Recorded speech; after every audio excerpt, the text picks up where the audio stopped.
un demi-frère d'Adama. Il a presque le même âge que lui, 24 ans en 2016. C'est lui que les gendarmes étaient venus arrêter le jour de la mort d'Adama. Il était recherché pour une affaire d'extorsion de fonds sur une femme fragile qui était placée sous curatelle. Il avait plusieurs fois exigé qu'elle retire du liquide pour lui. Dans cette affaire, il a ensuite été jugé et condamné en avril 2018 à 2 ans et demi de prison ferme. Mais pendant qu'il était incarcéré à Fleury-Mérogis pour ces faits, il a été accusé de se livrer à du trafic de drogue depuis la prison avec un de ses frères qui gérait le business depuis l'extérieur. Ils ont été condamnés pour ce trafic à 1 an et 2 ans et demi de prison ferme. Bagui Traoré est accusé d'avoir participé à ces tirs.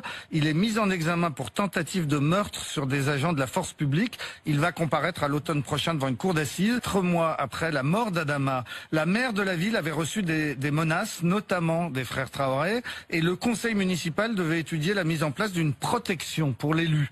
2 des frères ont voulu assister à cette réunion où on allait parler d'eux. On leur a refusé l'entrée. Une bagarre a éclaté. Une policière a reçu un coup de poing dans la figure. Bagui et Issoufou Traoré ont été arrêtés. Mais leur arrestation a aussitôt provoqué une émeute dans la ville. Une dizaine de jeunes, dont un autre frère Traoré, ont arrêté un autobus. Ils ont molesté le chauffeur, ils l'ont éjecté puis ils ont mis le feu à l'autobus. Bagui et Issoufou seront jugés dès le lendemain, condamnés à 8 mois et 3 mois de prison ferme pour le coup de poing à la policière en marge du conseil municipal. Et Yacouba, lui, sera jugé plus tard pour l'incendie du bus et condamné à 3 ans de prison ferme. L'affaire la plus sordide concerne Adama Traoré lui-même. Oui, peu de temps avant sa mort, Adama Traoré était incarcéré à la prison d'Ony, la maison d'arrêt du Val d'Oise. Le 22 mai 2016, une femme s'est présentée au commissariat de Pontoise. J'ai lu hier le PV de son audition.